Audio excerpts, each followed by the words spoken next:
আলহামদুলিল্লাহ রাব্বিল আলামিন ওয়াসসালাতু ওয়াসসালামু আলা রাসূলির রাব্বিল আলামিন ওয়া আলা আলিহি ওয়া সাহবিহি আজমাইন। দূরে কাছে দেশ বিদেশ থেকে যারা আমাকে দেখছেন, আমার কথাগুলো শুনছেন, আপনাদেরকে ধন্যবাদ জানিয়ে শুরু করছি। একজন সুন্দর একটা প্রশ্ন নিয়ে এসেছেন। এই প্রশ্নটা, আসসালামু আলাইকুম হুজুর। আমার প্রশ্ন হচ্ছে, মুসলমানগণ অন্য অন্য ধর্মের লোকদের সাথে কিভাবে আচরণ করবেন এবং করা উচিত বলে মনে করেন? হ্যাঁ বোন, খুব একটা সুন্দর প্রশ্ন করেছেন, যেটা আমাদের জীবন ঘনিষ্ঠ একটি প্রশ্ন। আমরা বাংলাদেশের মধ্যে মুসলিম, হিন্দু, বৌদ্ধ, খ্রিস্টান সহ অন্য অন্য ধর্মের লোকেরা আমরা সবাই সামাজিক জীব। আমরা সবাই সমাজে বসবাস করি। এখন এই পাড়ার মধ্যে হিন্দু বৌদ্ধ লোকেরা থাকলে আরেক পাড়ার মধ্যে বৌদ্ধরা আছেন, আরেক পাড়ার মধ্যে খ্রিস্টানরা আছেন, এক পাড়ায় মুসলিমরা আছেন। তো ৬০ ধর্মের লোক বা আরো বেশি লোকেরা যদি এক জায়গায় একত্রিত হয়, তাদের সাথে মুসলিমরা কিভাবে ব্যবহার করবেন? তাদেরকে কষ্ট দিবেন, তাদেরকে হত্যা করবেন, তাদেরকে প্রহার করবেন, না সুন্দর তাদের সাথে আচরণ করবেন? এই ব্যাপারে হাদিস শরীফ এসেছে। দেখেন, আমি বুখারী শরীফের হাদিস দিয়ে বলছি।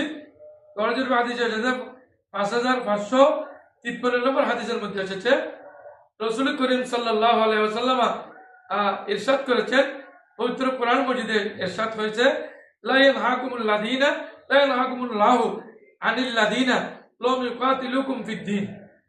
যারা দ্বীনের ব্যাপারে, ধর্মের ব্যাপারে বাড়াবাড়ি করে না, কেউ কোনো মুসলমানদের সাথে যুদ্ধ বিগ্রহ করে না, বরং সবাই সহ অবস্থান করতেছেন সমাজের মধ্যে, তাদেরকে তোমরা কখনো তাদেরকে হত্যা করো না, মারো না, তাদের কষ্ট দিও না, তাদেরকে যন্ত্রণা দিও না, পেইন দিও না, তাদের ঘরে লুট করিও না।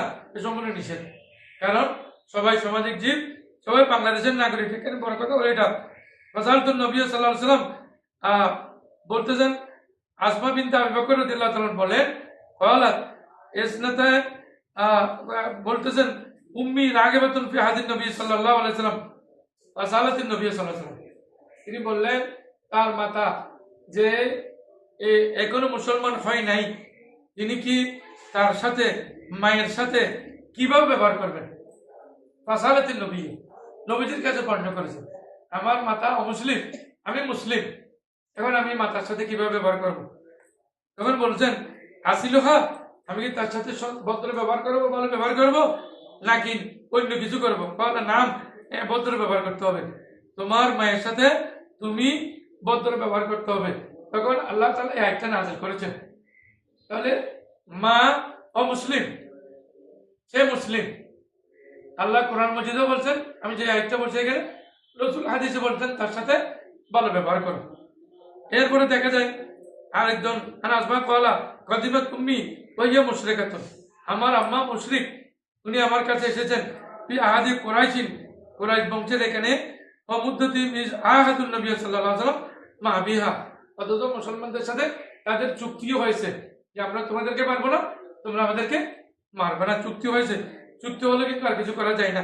ফাস্তাফতাইতুন নবিয়্যা, আমি নবীদের কাছে প্রশ্ন করলাম, ফাকুলতু ইন্না উম্মি কদিমাত ওয়া হিয়া রাগিবাতুন, আমার আম্মা আমার কাছে এসেছেন, কিন্তু আমার আম্মা তো এখনো মুসলমান হয় নাই, আমি তার সাথে কিভাবে আচরণ করব, আমি তার সাথে কিভাবে ব্যবহার করব? তখন রাসূল করিম সাল্লাল্লাহু আলাইহি ওয়াসাল্লাম বললেন যে তার সাথে ভালো ব্যবহার করতে হবে। এখন আমরা অনেক সময় ফেসবুকে দেখি, ইন্ডিয়ার মধ্যে অনেকে ছেলে মুসলমান হয়ে গেছে, মা কিন্তু এখনো মুসলমান হয় নাই। মার কাছে গিয়েছে, মা মাথায় হাত বুলায়, ছেলে কিন্তু আলেম হয়ে গেছে। বাংলাদেশেও অনেক চলে আসছেন ইন্ডিয়া থেকে, ছেলে আলেম হয়ে গেছে, এখানে লেখাপড়া করে, আবার মার কাছে গিয়েছেন ইন্ডিয়া। অথবা বাংলাদেশের মধ্যে আছে যে ইন্ডিয়া যাওয়ার সাথে মা ওদেরকে বরণ করে নিয়েছেন। আল্লাহ রাব্বুল আলামিন আমাদেরকে বিভিন্ন ধর্মের সাথে, বিভিন্ন ধর্মের লোকদের সাথে ভালো ব্যবহার করার এবং তাদের সাথে অবস্থান করার এবং তাদেরকে কোনো ধরনের কষ্ট পেয়ে না দেওয়ার জন্য ইসলাম শিক্ষা দিয়েছেন। এটা গ্রহণ করে আল্লাহ তৌফিক দান করুন, আমিন। ওয়া আখিরু দাওয়ানা আলহামদুলিল্লাহ।